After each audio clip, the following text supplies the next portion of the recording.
Can you guys see my screen just to make sure you can see and hear me okay?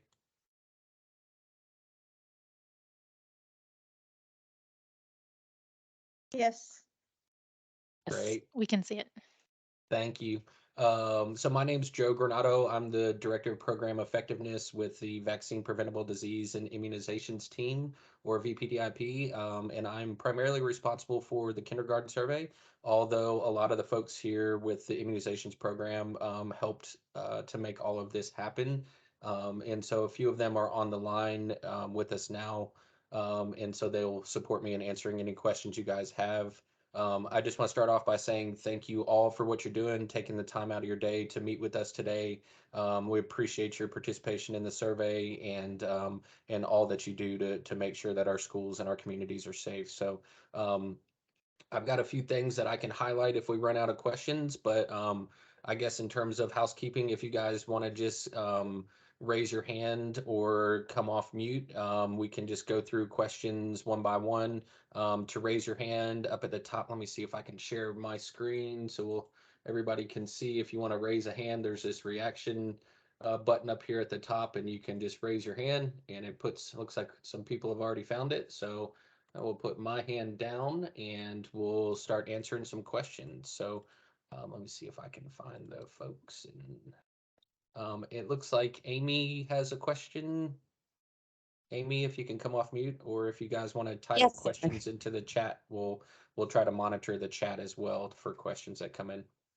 So we have one primary school location with like 1,200 students on it, or 1,400 students. And then we've started two micro schools that have more like 50 students that are branches of our school.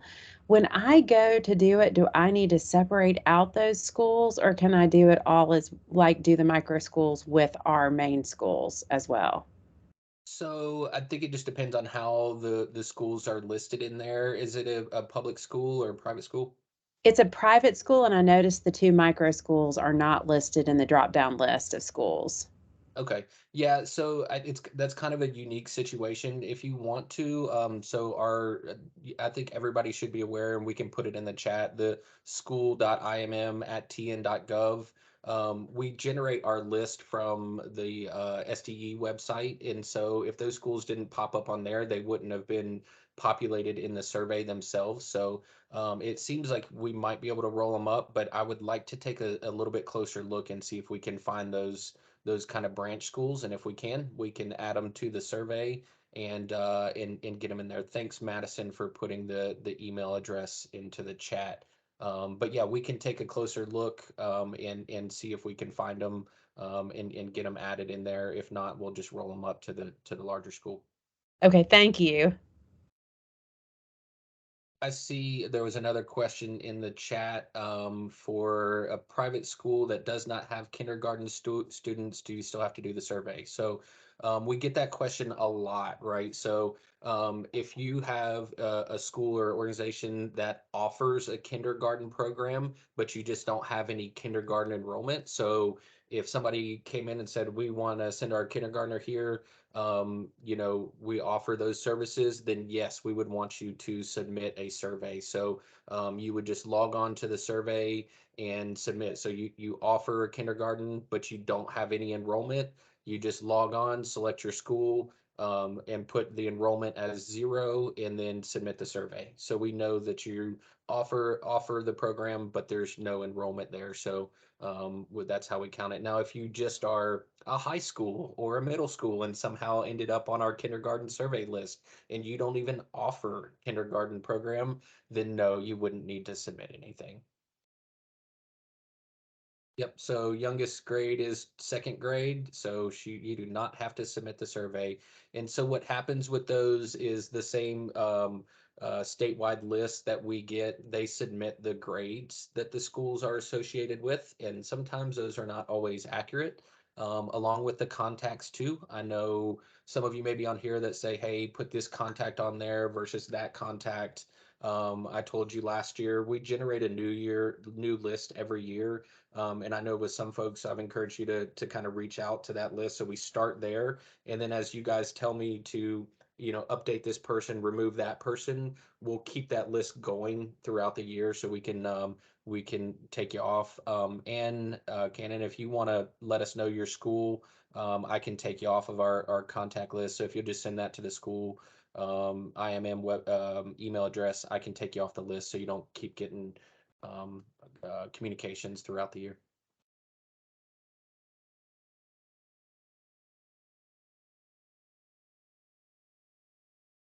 Good questions. I'm not seeing any hands raised, so I hope everyone has gotten their packet. We send our outreach a little bit different each year. So this year we sent out all the packets last week, and so that should have contained all your summary files, the PDFs, the Excels, and then if you're a public school, the kindergarten immunization status reports. Those take a little while to compile from tennis.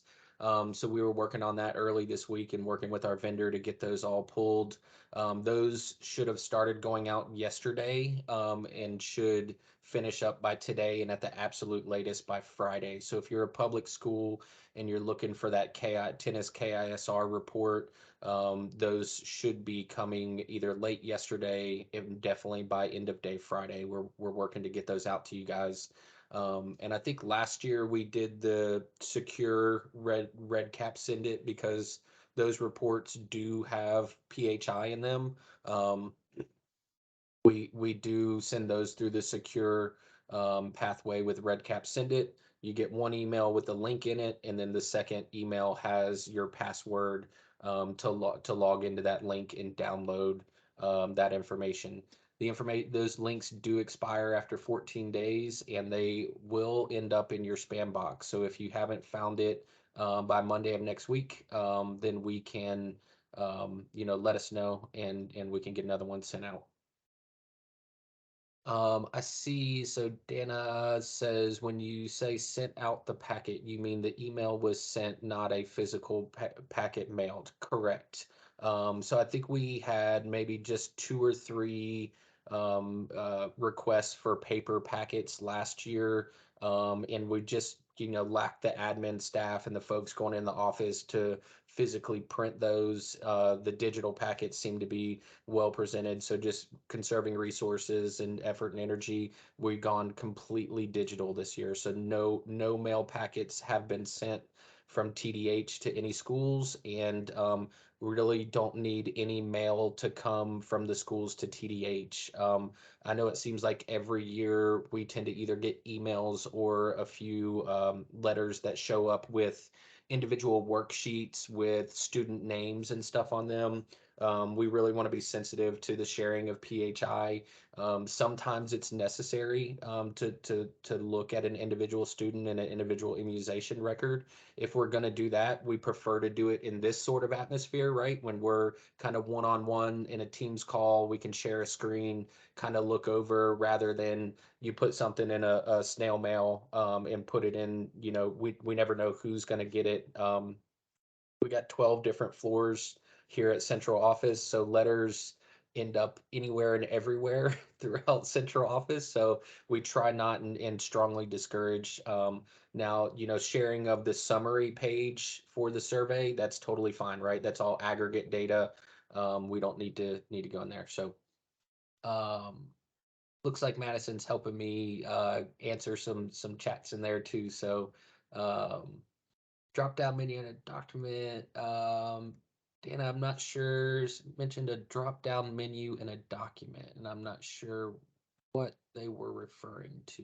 Can you specify which document we might be talking about? Oh, I came off the mic. Yeah, there was a previous question and somebody said, yeah, I didn't see our school name in the drop down bar. And I'm thinking drop down bar, what document are they looking at? So I'm not sure. Yeah, sure. So that would be on the actual survey itself. So I can see if I can pull up the red cap survey here. Um, So if I just go into, say, the public school, now mine's going to look totally different right now because this is the administrative side of things. But if I click on open a public survey, So whether you're private or public, it's going to ask you to select a district or like a county. And then so I select that, and then all the schools here would be probably the drop down that was being referenced. So we populate these with the stuff that's on for the Department of Education. So if your school for some reason is not on here, I can go in on the back end and add your school to that list. Oh, gotcha. I didn't even look at that yet because that's when you submit your final results, correct? That's right. Yep. Okay. Yep. So you All can right. do all your analysis and the assessment offline, and then when you're done, log on here and essentially just run through and put your final answers in there. You shouldn't have to spend long online. Thank you.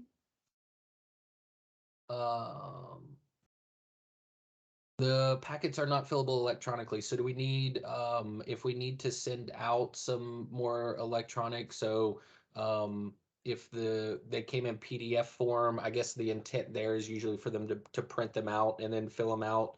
I know we have at least one Excel version to where if you have Excel on your computer, you could fill it out. I know the PDFs sometimes require folks to have an advanced, not just a viewer version of a PDF. I've got an example here.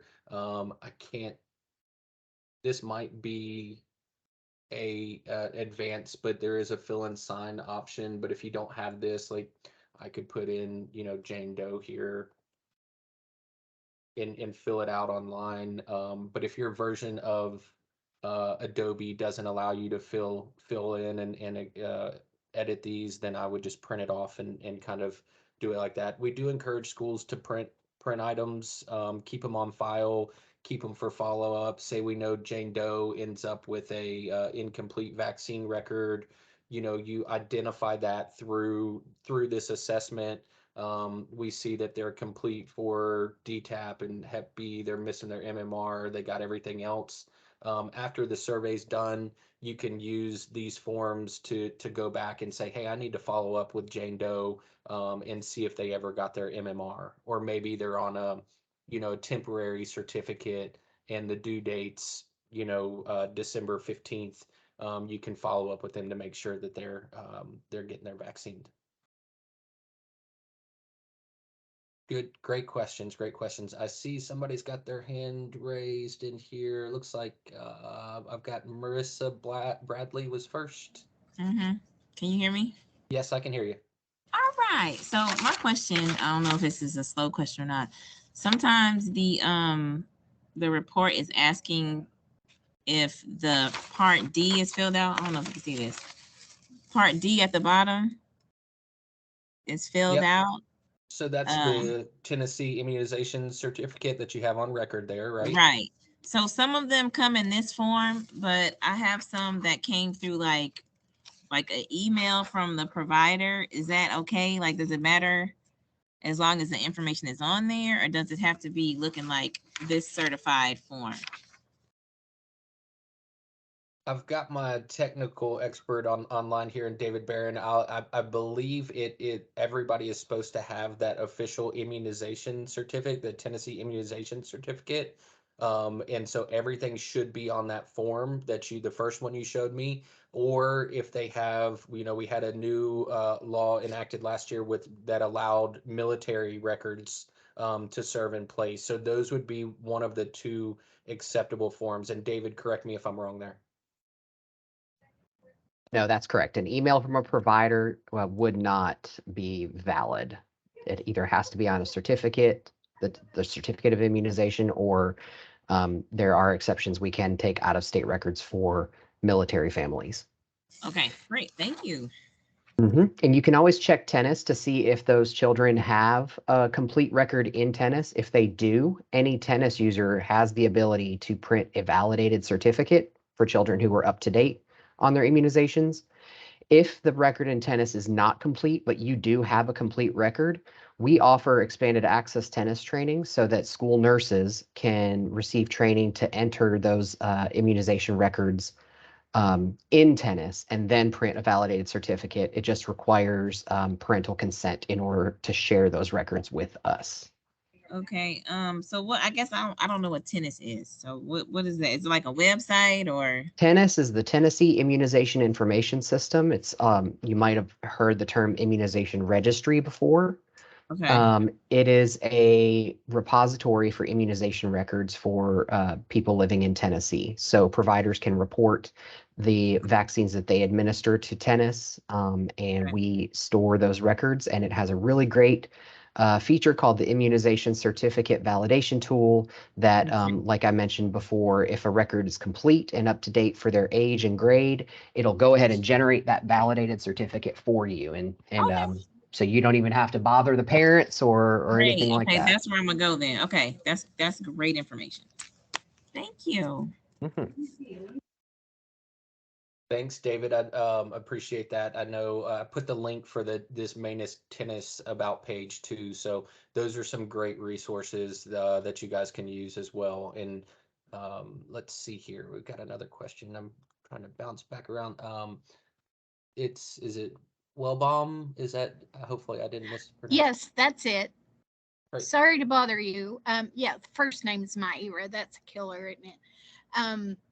Anyway, sorry to bother you about this, but I can't hear you very well. I can hear everyone else, but not you. I don't know if I'm the only one having that problem, but Thanks for letting me know. Let me try. I'm gonna try a headset and see if that's any better. I appreciate you letting me know. okay. You didn't bother.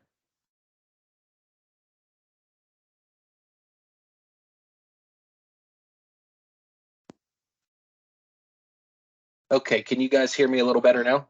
Ooh, I can. Everybody else is good? All Thank right. you. Sorry about that. And thank you so much No, for letting that's us know. So hopefully it was picking up, and if need be, I can send this back around.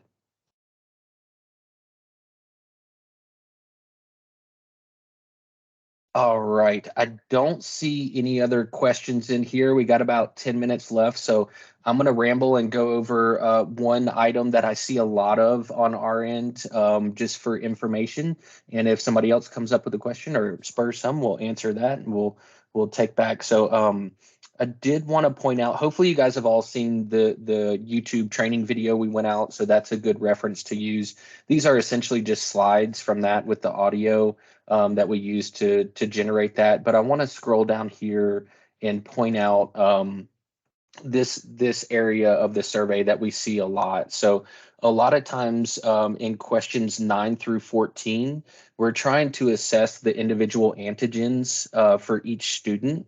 And so what this information ultimately rolls up to in our survey report is looking at the healthy people goals and trying to assess where we are statewide by antigen level. So if you check a box in one that a student's fully immunized, then they're going to be counted or tallied in all of the antigens, right? But if you say you check a box that somebody's medically exempt or is a temporary certificate, right? Or has an incomplete vaccination question. So any of the students that fall in categories 6, 7, or 8.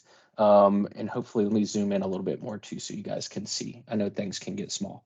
So if any student that's in 6, 7, or 8, we know that they likely have some vaccines, right? Like it's unlikely that a student's going to be medically exempt for every vaccine or that they're incomplete and they're missing every vaccine. So what we try to do is assess. So say this individual, Colton Clinton, and these are de-identified. So this individual has got a valid temporary certificate. And so what vaccines are they complete on? They're complete for Hep B, MMR, polio, varicella, and Hep A, but they're incomplete for their DTaP, right? And then the same thing with Brooks Frost here. Incomplete vaccine records, they are complete for DTaP, complete for Hep B, complete for MMR, incomplete for polio, varicella, and Hep A. A lot of times we see people fill this out. They'll say that James Bender is fully immunized, and then we'll have XXX. We'll have documentation that they're complete for each of these individual antigens here. It's not what we're looking for. And the notes should say only if 6, 7, or 8 are marked then you fill out 9, 10, 11, and 14. And we'll have roadblocks on the survey too, that will indicate, the totals that you have in here exceed, 6, 7, and 8. So I just like to highlight that because that's probably, if I had to pick out one error that we have to come back to schools with about, it's that they didn't fill out 9 through 14 in accordance with 6, 7, and 8. Questions on that or anything else?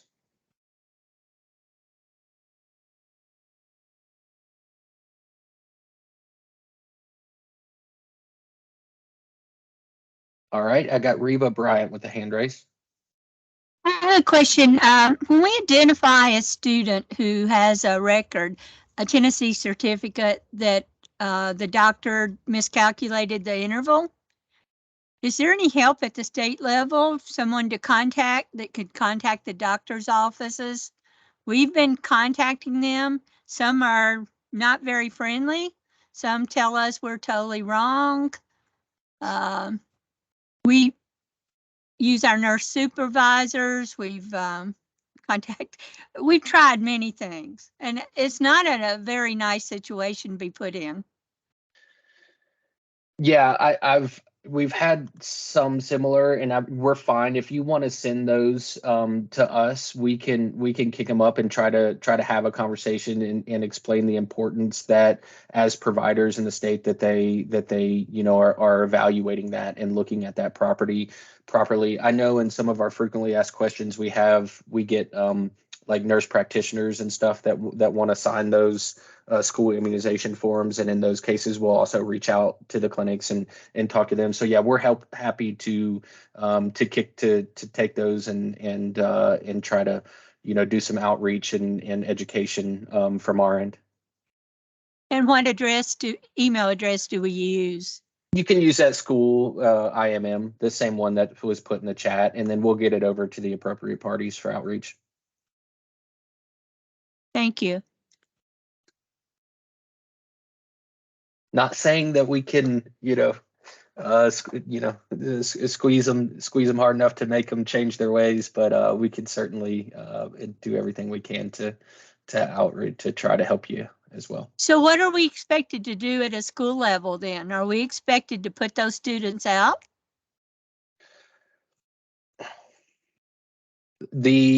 So if it's an improper interval and they are not fully immunized, they wouldn't meet the state requirement. Our goal is not to eliminate students. It's to have students in school and have them protected by the letter of their law, and they would not be in compliance, and we would want to get them the proper immunizations to be in compliance.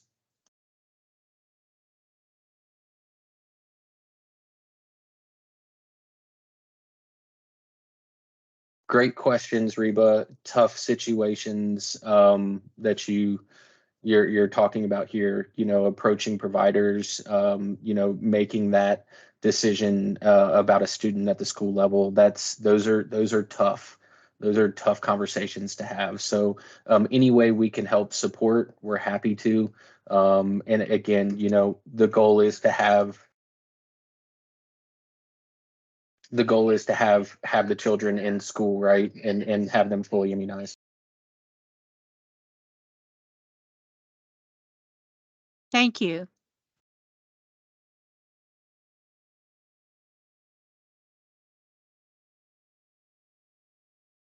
All right, I'm not seeing any other questions. I thought I saw somebody in the chat if we can receive a copy of this presentation. Yeah, I'm happy to, this is recorded. I can download it and hopefully send it via MP3. Actually, I think if you have Teams, you can access this when it's done. You should be able to, it'll show a download in the chat. So if I pull my screen back up here at the very end, when you go in the chat up at the top, it will ultimately show you a downloadable section over here to the side. So if you can at all access this meeting interface, you'll have it there. And then I'll say I can send it upon request, or maybe the best thing to do is to try to get it converted into a YouTube. It may take me a few days to get it put up on the state website, but let me convert it into a YouTube, and that'll make it easier to share with everybody. And I'll include it in some of the subsequent communications as we check in. If you have an immediate need for it, I'll handle those on just like a case by case. I don't want to keep blasting you guys with emails. I know we send enough of them as it is. And the more I send, the probably less likely they are to get looked at. So I can, certainly include that in our next correspondence, and hopefully as a YouTube link that's easily clicked on and received. Taylor, if you should have gotten the Excel file last week, and as part of the packet, if you still need some documents, just reach out to that school, imm@tn.gov, and we can make sure we get another copy of that back out to you. And I can also, let's see if I can drop a couple of them in. I can try to put them in the chat right now while we're all here. So if somebody needs something and doesn't want to maybe eliminate a few emails, we can go ahead and put those in. Taylor, are you a public school or private school?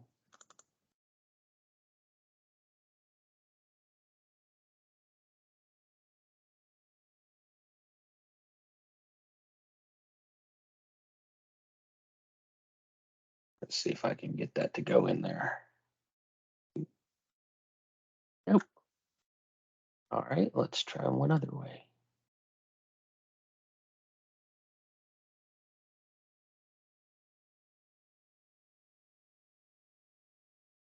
There's copy. Nope, that's not wanting to let me put it in there.